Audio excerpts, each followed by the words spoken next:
Oi, gente, bom dia. É, Nós estamos aqui, eu, Sheila, PCNP de Ciências Humanas, a Michele, PCNP de Tecnologia, e a Janete, PCNP de Educação Especial. A pauta dessa semana ficou por nossa conta, e aí nós resolvemos dar continuidade a uma pauta que nós fizemos anteriormente, que falava sobre as competências socioemocionais. Levando em conta o período que nós nos encontramos do ano, de tudo que a gente passou até aqui, nós achamos que seria pertinente dar continuidade a essa pauta, e aí escolhemos como tema do nosso ATPC dessa semana as competências socioemocionais, o papel do formador e seu desenvolvimento profissional. Para iniciar, eu escolhi uma frase do Bowlby que diz o seguinte: se deseja cuidar de uma criança, cuide do adulto que cuida dela. E pensando nisso, nós elaboramos então essa pauta, né? Como é que a gente tem se cuidado nesse tempo? Os objetivos da nossa pauta de hoje, então, é entender o que é a macrocompetência da amabilidade. A gente vai buscar compreender um pouquinho como as competências gerais elas trabalham junto com a competência socioemocional. Como é que a gente alia essas questões das competências socioemocionais com as competências gerais? A gente vai falar sobre a competência socioemocional da amabilidade e o papel do formador. E no final, a gente vai buscar uma reflexão sobre o nosso desenvolvimento profissional e qual é a identidade que a gente vem construindo ao longo desse tempo. Eu passo a palavra para a Janete falar com vocês um pouquinho. Bom dia a todos. Essa lâmina nós já trabalhamos numa orientação anterior a essa, e pensando na nossa escolha, nós colocamos novamente só para a gente revisitar mesmo as 5 macrocompetências, né, e as 17 competências socioemocionais. Mas hoje, em específico, nós vamos falar da amabilidade. Falando da amabilidade, nós iremos falar, né, das 3 competências socioemocionais que está implícita com a amabilidade, que é a empatia, o respeito e a confiança. Então, a amabilidade, ela conversa com as competências gerais, né? A 1, 4, 6, 7, 8, 9 e 10. E a amabilidade, dentro da amabilidade, nós podemos falar do respeito, que é ser capaz de tratar outras pessoas com respeito e cortesia, de maneira como gostaríamos de sermos tratados, considerando suas noções próprias de justiça, igualdade e tolerância. Também vamos falar da empatia, que é ser capaz de assumir a perspectiva do outro, dos outros, e de utilizar habilidades de empatia para entender as necessidades e sentimentos dos outros, agindo com generosidade, consideração de acordo com essa percepção. Também vamos falar da confiança, que é o ser capaz de perceber que outros têm bases, intenções e de perdão e de perdoar aqueles que cometem erros, evitar ser ríspido e categórico, dar sempre uma segunda chance. Neste momento de pandemia, principalmente, não que isso não tenha que acontecer anteriormente à pandemia, mas neste momento eu acho que a amabilidade nós precisamos trabalhar todos os dias, porque já estamos fragilizados pelas consequências da circunstância, né, da pandemia, é algo novo, que nós nunca vivenciamos antes, amedronta, mas a gente não pode viver só também do medo, né, temos que ter forças para conseguir vencer essa etapa. Então, o que é amabilidade, né? É característica ou atributo de ser amável. Afabilidade, ternura ou delicadeza, o vocábulo ou comportamento que revela educação, cortesia ou fineza. É educação, graciosidade, cordialidade, demonstrando grandes amabilidade, cedendo-lhe o lugar. A amabilidade é a qualidade de ser amável. Este adjetivo qualifica aquele ou aquela que é afável, afetuoso ou afetuosa. Em sentido lato, entende-se por amabilidade qualquer ação amável. Amabilidade pode definir-se como um comportamento ou ato que é caritativo, solidário ou afetuoso com as outras pessoas. Por isso, engloba diversas atitudes, como a simpatia, a generosidade, a compaixão e o altruísmo. Nós trouxemos aqui uma reflexão acerca de um vídeo. Então, esse vídeo ele tem mais ou menos uns 2 minutos e meio. Nós vamos fazer uma parada de 20 minutos para que vocês em grupo possam discutir a questão. A pandemia nos transformou? Ainda não é possível saber o quanto e nem como. Numa breve reflexão, discuta com o grupo como você exercitou sua amabilidade neste período. Então, após vocês terem assistido ao vídeo e discutido entre os pares, agora nós iremos falar sobre a amabilidade e o formador. O formador que age com a amabilidade ensina os formandos a agir de modo cooperativo e empático, a ser tolerante e apreciar as diferenças entre as pessoas e suas aprendizagens. Altos níveis de amabilidade protegem do bullying, de comportamentos ofensivos e violentos. E enquanto formadores, é isso que a gente tem que fazer, né? Tentar proteger os nossos educandos e também levando a eles essa questão para que eles possam refletir acerca da mesma. Relembrando quais são as competências gerais, aqui a gente pode verificar que a amabilidade ela conversa com o conhecimento, com a comunicação, que é a competência 4, com a 6, que é o trabalho e o projeto de vida, com a 7, argumentação, com a competência 8, que é autoconhecimento e autocuidado, com a competência 9, que é a empatia e a cooperação, e com a 10, que é a responsabilidade e a cidadania. O conhecimento. Valoriza e utiliza os conhecimentos construídos sobre o mundo físico, social, cultural e digital, para entender e explicar a realidade, continuar aprendendo e colaborar para a construção de uma sociedade justa, democrática e inclusiva. E qual o objetivo? É entender e explicar a realidade, colaborar com a sociedade e continuar aprendendo. A comunicação.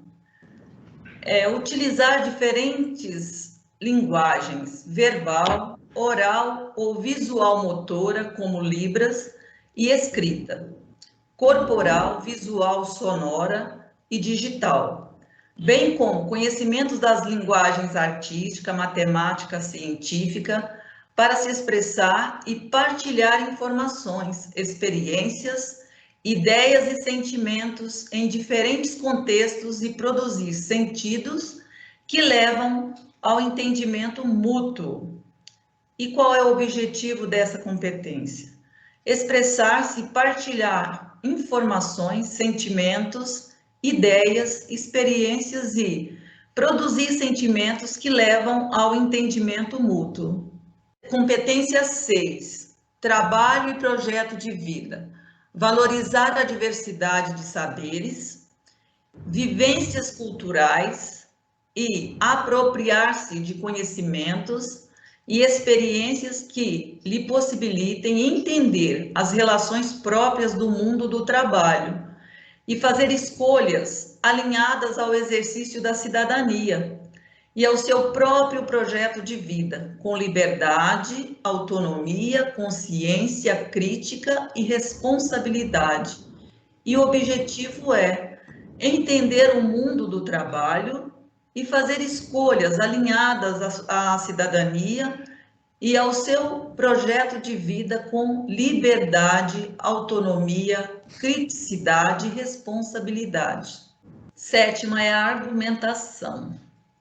A argumentação com base em fatos, dados e informações confiáveis para formular, negociar e defender ideias, pontos de vistas e decisões comuns que respeitem e promovam os direitos humanos, a consciência socioambiental e o consumo responsável em ambiente local, regional e global, com posicionamentos éticos em relação ao cuidado de si mesmo, dos outros e do planeta. E o objetivo desta competência é formular, negociar e defender ideias, pontos de vista e decisões comuns com base em direitos humanos, consciência socioambiental, consumo responsável e ético. A oitava, o autoconhecimento e o autocuidado. Conhecer-se, apreciar-se e cuidar de sua saúde física e emocional, que é muito importante em todos os momentos, mas principalmente neste momento, neste contexto que nós estamos vivendo, compreendendo-se a diversidade humana e reconhecendo suas emoções e as dos outros, com autocrítica e capacidade para lidar com elas. E o objetivo é cuidar da saúde física e emocional, reconhecendo suas emoções e a dos outros, com autocrítica e capacidade para lidar com elas. Importante nesse nosso momento, né? E a 9, a empatia e a cooperação. Exercitar a empatia, o diálogo, a resolução de conflitos e a cooperação, fazendo-se respeitar e promovendo o respeito ao outro e aos direitos humanos, com acolhimento e valorização da diversidade de indivíduos e de grupos sociais, seus saberes, identidades, cultura e potencialidades, sem preconceito e de qualquer natureza. E o objetivo desta competência é fazer-se respeitar e promover o respeito ao outro e aos direitos humanos, com acolhimento e valorização da diversidade, sem preconceito de qualquer natureza. A empatia também, neste momento, ela é de suma importância. Quando eu me coloco no lugar do outro, eu tenho mais facilidade de entender. Nós jamais poderemos sentir a dor do outro, mas a gente pode avaliar, né, sendo empático, tentando compreender que o que ele está sentindo não é pouca coisa. Para ele é muito. Pode que no nosso entendimento possa ser algo insignificante, mas aquela dor não é nossa, é do outro. Então, a importância da empatia. E a 10ª é a responsabilidade e cidadania. Agir pessoal e coletivamente com autonomia, responsabilidade, flexibilidade, resiliência e determinação, tomando decisões com base em princípios éticos, democráticos, inclusivos, sustentáveis e solidários. O objetivo é tomar decisões com princípios éticos, inclusivos, sustentáveis e democráticos. Bom, agora eu vou falar um pouquinho sobre o papel do formador. É primordial na construção e na implementação da aprendizagem dos nossos alunos que nós, formadores, sejamos capazes de atuar na solução de conflitos, na mediação entre os professores, os nossos entre alunos e pais. O papel do formador, então, é favorecer-se pela experiência e proximidade com seus educandos e seus pares. Eu coloquei aqui uma frase para a gente refletir um pouquinho, que diz o seguinte: há um tempo em que é preciso abandonar as roupas usadas, que já têm forma do nosso corpo, e esquecer os nossos caminhos que levam sempre aos mesmos lugares. É o tempo da travessia, e se não ousarmos fazê-la, teremos que ficar para sempre à margem de nós mesmos. Fernando Pessoa. Eu escolhi essa frase porque eu acho que ela traduz muito o que temos vivido nos últimos tempos, né? Foi preciso a gente abandonar os hábitos que tínhamos, as nossas roupas usadas e transformar esse caminhar nesses últimos 8 meses, né? Esquecer o que eu já tinha percorrido e tentar uma travessia diferente. E não foi possível ficar parado, não foi possível ficar à margem de mim mesma, né? Eu acho que para cada um de nós, esse momento trouxe um caminhar, uma experiência diferente, mas cada um teve que abandonar as suas roupas usadas. A gente tem um autor, Fernandes, que diz o seguinte: para pensar novas ideias, temos que desarrumar as antigas, misturá-las para que elas possam se organizar de um jeito diferente e expressar novas formas de olhar, sentir e pensar o mundo. Nós, enquanto professores, a gente faz isso o tempo inteiro, né? De pensar novas atividades, novos percursos para os nossos alunos. Talvez isso, antes da pandemia, fosse algo que fosse muito automático. A gente não se deu conta dessas paradas, acontecia naturalmente. A pandemia trouxe isso para a gente, a realidade, né? Nos fez fincar o pé no chão e falar, pera, preciso parar. Eu tenho que desconstruir aquele meu caminhar e começar de novo. E eu, enquanto formador, como é que eu me reconstruo nesse momento? Pensando nisso, a gente vai propor para vocês uma segunda discussão, né? A ideia é que vocês façam uma pausa de 20 minutos e escrevam numa folha de papel como é que foi o percurso profissional de vocês até aqui. Depois que vocês escreverem esse percurso, né, da sua formação acadêmica até a sua experiência em sala de aula, abram essa discussão no grupo. Eu proponho que essa escrita leve uns 5 minutos e que vocês abram depois para discussão entre os pares. Isso é para a gente poder conhecer um pouquinho o nosso colega, saber um pouquinho das experiências que ele teve na formação profissional dele, na formação acadêmica, e a gente poder observar como é que foi feita essa construção profissional. Primeiro eu vou observar a minha construção profissional e depois eu vou observar a do meu colega. Como é que foram feitas essa construção profissional dele? Uma pausa de 20 minutos para vocês discutirem, tá? Agora que vocês já discutiram, cada um sabe como é que foi a escolha de cada um, quanto tempo tá, eu trouxe aqui algumas reflexões para a gente em cima do que a gente viu do nosso colega e pensando na nossa própria construção. Vocês devem ter percebido que cada um vai construindo o seu saber de acordo com a vida dele, né? Ele tem as suas experiências, ele tem suas crenças, ele tem o seu conhecimento de vida, de mundo, e vai depender também de como é que foi a formação acadêmica dele e minha dentro desse processo. E a partir daí, que troca a gente é capaz de fazer entre os pares? Essa troca, eu estou chamando aqui de formação continuada, porque eu tenho uma formação de vida pessoal e tenho uma formação acadêmica. O encontro dessas duas me faz um profissional. Quando eu estabeleço essa troca entre os pares, eu começo a partir daí fazer a minha formação continuada. E isso é compreender como você interpreta as suas experiências, os seus conhecimentos adquiridos, seja numa formação acadêmica, seja na vida, nas suas práticas cotidianas. É essencial a gente pensar sobre que formação eu estou oferecendo para o meu aluno. Para isso, eu trouxe duas autoras que eu gosto muito e elas elucidam bastante essa questão do fazer profissional e do fazer da experiência. A Mizukami, ela diz que as teorias não são as nossas únicas fontes de aprendizagem, mas que a gente deve utilizá-la para que possamos compreender a realidade, articular o saber acadêmico ao saber aprendido na experiência profissional. A Mizukami fala muito disso. Eu não posso ter só a teoria como uma experiência, aplicar somente a teoria, e também não posso usar só a minha experiência pessoal profissional.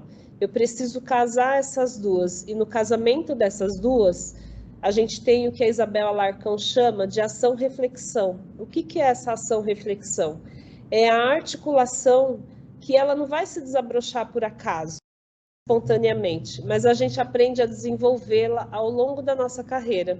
Todas as vezes que eu tenho conhecimento de um determinado tema e utilizo esse tema na minha experiência cotidiana, eu construo ali uma aprendizagem, diferente do meu colega, que ele vai ter a teoria, pode ser a mesma teoria que eu, mas ele tem uma outra experiência do cotidiano. Quando ele faz essa reflexão de como foi essa teoria dele, que ele tem aprendido com a experiência dele, ele constrói a ação-reflexão. E ela diz para a gente que isso não é fácil, a gente aprende isso ao longo do tempo. E como é que a gente desenvolve essas estratégias de ações reflexivas para a gente se construir enquanto profissional, né? Para eu me formar profissional? Primeiro, eu preciso me questionar como é que eu aprendo nos meus processos de formação. Ao longo da vida, em todo o meu percurso formativo enquanto aluno, como é que eu fui aprendendo? Que coisas que foram chamando a minha atenção nesse processo de aprendizagem? Como é que eu problematizo a teoria e eu coloco ela na prática? Quando eu leio a Alarcón e a Mizukami, será que o que elas falam de fato acontece na minha prática? Como é que eu integro essas duas ou outros autores no meu saber do cotidiano? Que tipo de aula e de apresentação que quando eu assisto me estimula, que eu gosto, que me chama atenção, né? Eu gosto mais daquele professor que só fala, ou daquele que enche a lousa, explica pouquinho. Como é que você, enquanto professor, você aprende? E aí, depois de refletir sobre o meu processo de aprendizado, eu tenho que parar e pensar de que maneira que eu posso fazer para que o meu aluno compreenda melhor aquele conteúdo que eu quero que ele aprenda, mas mais que isso, que ele desenvolva as habilidades que são necessárias para ele, né? De que maneira que isso pode acontecer, que eu posso possibilitar isso. Ao fazer essa reflexão, eu vou construir as minhas próprias matrizes pedagógicas. E a gente tem um autor que fala sobre matrizes pedagógicas, que é o Furlan. Ele diz o seguinte, que matrizes pedagógicas são frutos de processos de significação, experiências de aprendizagem. Elas são como arquivos que existem e nem sempre são conhecidos, mas eles são acionados constantemente, porque eles guardam recursos de cada um para lidar com os desafios que nos são impostos no cotidiano. E assim eu vou formando a minha identidade profissional e a minha identidade pessoal. O que ele quer dizer com isso? Que à medida que eu assisto um filme e elaboro as aprendizagens desse filme, e vou dar uma aula, de repente, sobre uma outra coisa que não tem a ver com o filme, eu consigo estabelecer uma conexão entre ambas, eu estou criando matrizes pedagógicas pessoais. E aí isso facilita com que o meu aluno também aprenda. Eu vou, ao mesmo tempo que eu vou fazendo essa conexão, eu vou possibilitando para o meu aluno. A cada conteúdo que eu trago, e eu trago uma outra proposta de aprendizagem, seja ela de um filme que fala do tema, de uma música, de uma vivência, a gente está construindo matrizes pedagógicas diferenciadas. Eu espero que o ATPC de hoje tenha sido de grande contribuição para vocês. Na verdade, a nossa intenção foi fazer uma provocação mesmo, de vocês pensarem nesse processo formativo de vocês, como é que ele está sendo construído, como é que você está se desenvolvendo profissionalmente e pessoalmente nesse momento, e que você possa também se reinventar, construir novas matrizes a partir de agora. Para encerrar, eu trouxe um texto do Eduardo Galeano, que fala sobre Darcy Ribeiro, e é bem interessante. Ele diz o seguinte: eram os tempos da ditadura militar no Brasil. Os generais deixaram-no entrar de volta para o Brasil para que ele morresse na sua própria terra. Darcy Ribeiro vinha do exílio em uma ambulância que o esperava ao pé do avião e o levou diretamente ao hospital. Darcy sabia que estava com câncer e que o câncer tinha devorado pelo menos um de seus pulmões, mas ele estava alegre, mas ele estava alegre por estar na sua terra, por sentir o calor do seu país, de sentir que ele estava tão vivo, tão dançador como sempre esteve. O irmão de Darcy Ribeiro, então, chegou da cidade de Montes Claros e foi até o hospital para se despedir. Sentou ao lado de Darcy Ribeiro e ele estava tão triste, olhando os pés, estava choroso, sombrio. E Darcy Ribeiro, na verdade, que tentava acalentá-lo, levantar-lhe o ânimo. Foi então que o cirurgião, naquele momento, entrou no quarto e puxou o Darcy pelo braço, porque naquele momento quem parecia ser o paciente era o irmão de Darcy Ribeiro, e levou o Darcy para caminhar pelo corredor. E então disse para ele que naquele momento não queria desanimá-lo, né? Disse a Darcy Ribeiro. Mas acho que o senhor deve se preparar para o pior. Seu irmão sair vivo dessa cirurgia será um milagre. Darcy Ribeiro, então, não pôde conter o riso. E o médico acabou não entendendo nada. Mas, no dia seguinte, Darcy foi operado. E despertou com um pulmão a menos. Como tem tantos outros, ele nem percebeu. Eu espero que vocês tenham compreendido. Esse texto, ele se encontra no livro dos Abraços, de Eduardo Galeano, na edição de 2002. Tá ficando aqui para vocês as referências bibliográficas para que vocês possam consultar posteriormente. Obrigada. A nossa ATPC se encerra por aqui. Eu desejo que vocês, de fato, tenham compreendido qual foi a nossa proposta e que seja de grande valia para vocês. Qualquer dúvida, podem mandar e-mail para o Núcleo Pedagógico e a gente está à disposição para esclarecer e ajudá-los nesse momento no processo formativo de vocês, tá?